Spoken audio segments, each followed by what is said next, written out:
તો રાજકોટમાં અગ્નિકાંડનો મામલો સર્જાયો હતો, જેના કારણે રાજકોટમાં શોકની લાગણી છવાઈ ગઈ છે. તો રાજકોટમાં શોકની લાગણી છવાઈ ગઈ છે. આગને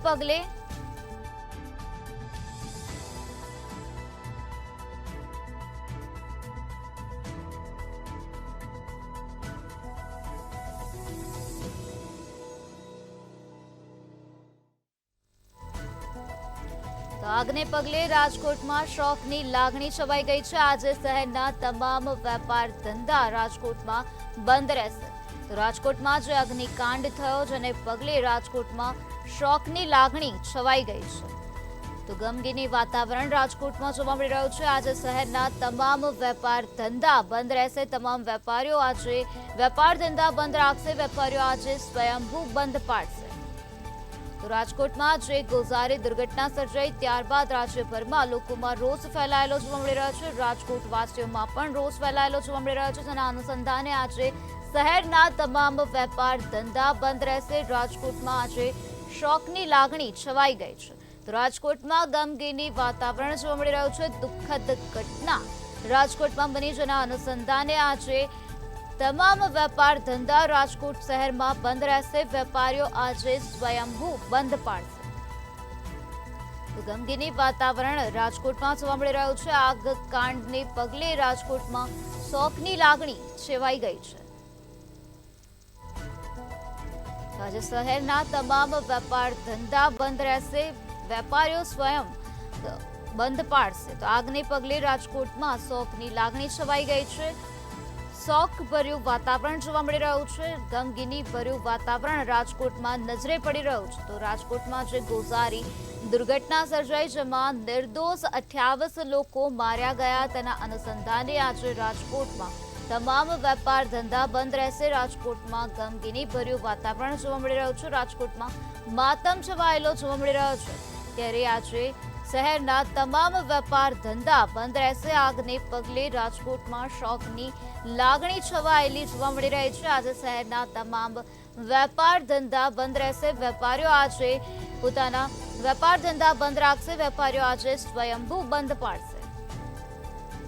રાજકોટમાં ટીઆરપી ગેમ ઝોનમાં જે અગ્નિકાંડનો બનાવ બન્યો હતો, જ્યાં ગોઝારી દુર્ઘટના સર્જાઈ, જેમાં 28 નિર્દોષ લોકો માર્યા ગયા, જેના અનુસંધાને રાજકોટમાં માતમનો માહોલ છવાઈ ગયો છે. ગમગીની વાતાવરણ જોવા મળી રહ્યું છે. ત્યારે આગને પગલે રાજકોટમાં શોકની લાગણી છવાઈ ગઈ છે. ત્યારે આજે શહેરના તમામ વેપાર ધંધા બંધ રહેશે. તો વેપારીઓ આજે ધંધો નહીં કરે. વેપારીઓ આજે સ્વયંભૂ બંધ પાડશે. તો રાજકોટમાં ગમગીની ભર્યું વાતાવરણ જોવા મળી રહ્યું છે, કારણ કે આ પ્રકારની દુઃખદ ઘટના બની છે, જેના અનુસંધાને આજે શહેરના તમામ વેપાર ધંધા બંધ રાખવામાં આવશે. વેપારીઓ આજે સ્વયંભૂ બંધ પાડવાના છે.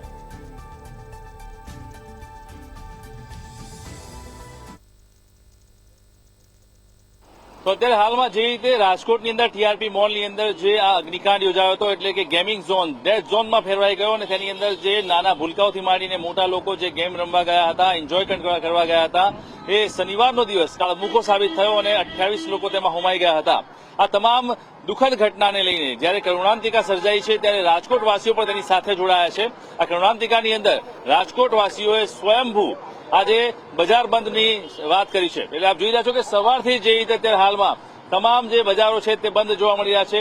મોટાભાગના જે દુકાનદારો છે તે લોકોએ અત્યારે હાલમાં પ્રતિસાદ આપ્યો છે, અને તે લોકોને ક્યાંક ને ક્યાંક સહયોગ આ બાબતે હોય તેવું જોવા મળી રહ્યું છે. તમામ દુકાનો બંધ છે. ધંધા રોજગાર એટલે કે ઓફિસો ચાલુ છે, પરંતુ દુકાનો છે તે તમામ દુકાનો હાલમાં બંધ રાખવામાં આવી છે.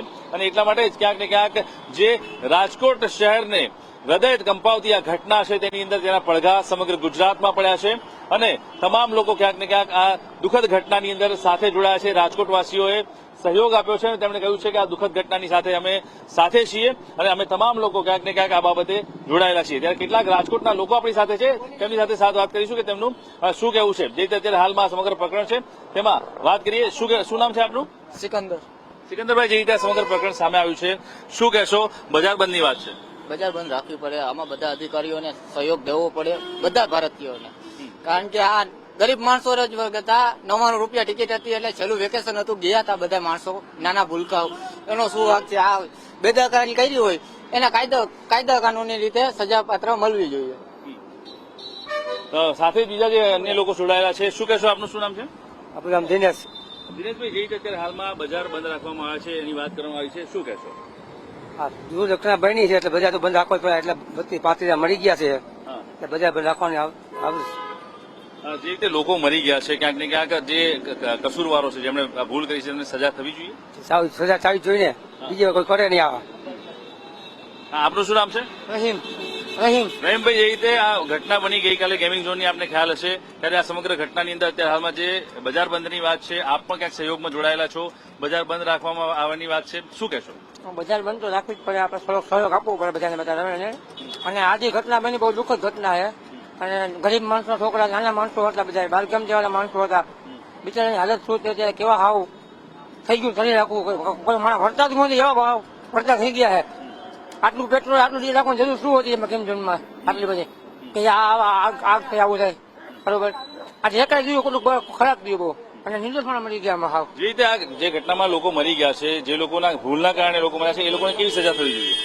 સજા તો કડક થવી જ જોઈએ. એને જે કઈ સાચી હોય, ફાંસી સાચી હોય કે પછી ગમે સાચી હોય કે એ દેવાની સજા દેવી પડે. બંધ કોશિશ. તો સાથે જ અન્ય એક રહીશ પણ આપણી સાથે જોડાયા છે, રાજકોટ વાસી છે, તેમને પૂછીએ આપણે તેમનું શું કહેવું છે. કાકા, જે રીતે અત્યારે હાલમાં ગેમિંગ ઝોનની અંદર અમુક લોકો મરી ગયા, આગની અંદર હોમાઈ ગયા, જે નિર્દોષ લોકો હતા, તેના માનમાં આજે બજાર બંધની જે પ્રક્રિયા થઈ રહી છે, શું કહેશો? તમારી શું લાગણી છે? બજાર બંધ રાખવી જરૂરી છે. અને આ જે ઘટના બની છે એમાં આ બધા જે મોટા કમિશનર છે, police commissioner, municipality commissioner, collector, એ લોકોની જવાબદારી આવે. એ લોકોની સામે કાર્યવાહી થવી જોઈએ. કાર્યવાહી કરવી જરૂરી છે. શું નામ છે આપનું? ગિરીશભાઈ વાણિયા. ગિરીશભાઈ, જે રીતે અત્યારે હાલમાં બજાર બંધની પ્રક્રિયા હાથ ધરવામાં આવી છે, આજે સ્વયંભૂ લોકોએ બજાર બંધ રાખ્યા છે, શું કહેશો? એક દુઃખદ બનાવ છે. રાજકોટ નહીં, સમગ્ર ગુજરાત અને સમગ્ર વિશ્વ માટે. જ્યારે ટીઆરબી ગેમ ઝોનમાં કોઈના જીવનદીપ, કોઈના ચિરાગ, કોઈનો આત્મવિશ્વાસ, કોઈનો આધારસ્તંભ છીનવાયો છે, ત્યારે માત્ર ને માત્ર વિશ્વમાં એક સમગ્ર દુઃખની લાગણી પ્રસરી રહી છે. ત્યારે લોકોએ સ્વયંભૂ બજારો બંધ રાખી છે. અને આના માટે જવાબદાર આવડું મોટું 2012ના શેડમાં જ્યારે ગેમ ઝોન ઉભું કરવામાં આવ્યું હતું, ત્યારે કોઈ પણ સરકાર કે કોઈ પણ જવાબદાર વ્યક્તિઓને આની કશી પણ ખબર નહોતી. એ એક માત્ર ને માત્ર ચિંતાનો વિષય છે.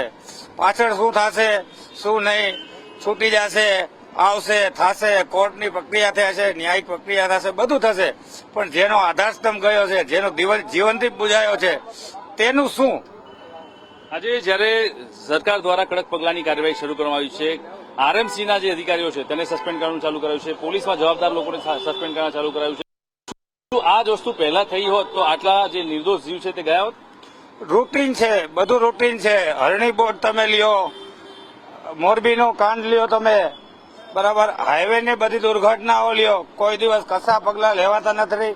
માત્ર ને માત્ર કાગળ ઉપરની પ્રક્રિયા છે. કશું થવાનું નથી, કશું થતું નથી, અને કશું કોઈ દિવસ પણ થતું નથી. તો હવે આ જે કસૂરવારો છે તેની સામે કેવા પગલાં લેવા જોઈએ? તેને ફાંસી જ આપવી જોઈએ. એના સિવાય બીજો કોઈ વિકલ્પ જ નથી. અને દાખલારૂપ કડકમાં કડક કાર્યવાહી થવી જોઈએ કે જેથી કરી બીજા કોઈ જીવનથી બીજા કોઈ માનવ જિંદગી હોમાય નહીં. જે છે તે કસૂરવાર તો છે જ, પણ અધિકારીઓ છે તેને પ્રોત્સાહન આપતા હતા, જેને પૈસા ખાઈ અને તે લોકોને મોટા બનાવ્યા, તે લોકો કેટલા કસૂરવાર? એફઆઈઆરમાં નામજોગ અધિકારીઓનો ઉલ્લેખ થવો જોઈએ. એની માથે પણ ન્યાયિક કાર્યવાહી થવી જોઈએ. તો જોઈ જઈએ તે રાજકોટની જનતાની અંદર અત્યારે હાલમાં ક્યાંક ને ક્યાંક રોષ જોવા મળી રહ્યો છે, અને તમામ લોકો કહી રહ્યા છે કે જે રીતે અત્યારે હાલમાં આ જે પ્રક્રિયા છે તેની અંદર ક્યાંક ને ક્યાંક જે લોકો સ્વયંભૂ આજે બજાર બંધ તો રાખ્યું છે, પરંતુ તેની સાથે સાથે અત્યારે હાલમાં જે લોકોની માંગ છે કે ના માત્ર સંચાલકો કસૂરવાર છે, પરંતુ તેની સાથે તેમને પ્રોત્સાહન આપનાર, લાંચ લેનાર તમામ અધિકારીઓ પણ કસૂરવાર છે, તેમને પણ ફરિયાદમાં તેમના નામનો ઉલ્લેખ થવો જોઈએ, અને સાથે સાથે તેમની સામે પણ કાયદાકીય પ્રણાલીને અનુસરવામાં આવી જોઈએ, કડકમાં કડક સજા થવી જોઈએ.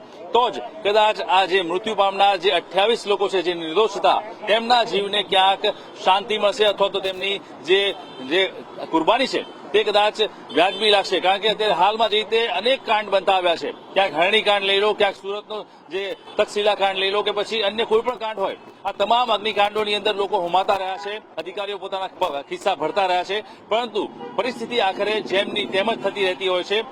આખરે 4-5 દિવસના આ મેલોડ્રામા બાદ આખરે પરિસ્થિતિમાં એ આવે છે કે લોકો જામીન પર છૂટી જાય છે અને ફરી એકવાર નવો કાંડ રચાય છે અને નિર્દોષ લોકોના મોત થાય છે. પરંતુ હવે જો આ વખતે કડક કાર્યવાહી કરવામાં આવશે અને સરકાર જો નક્કર પગલાં લેશે, અધિકારીઓને પણ નહીં બક્ષે, તો ચોક્કસથી આ પ્રકારના કાંડ બનશે નહીં અને આવનારા સમયની અંદર કોઈ પણ અધિકારી આવા ગેરકાયદેસર પ્રવૃત્તિને પ્રોત્સાહન આપવાની કોશિશ નહીં કરે અથવા પોતાના ખિસ્સા ભરી અને ગેરકાયદેસર પ્રવૃત્તિ ચાલુ કરવાની કોશિશ નહીં કરે, તેવું અત્યારે હાલમાં રાજકોટની જનતા કહી રહી છે.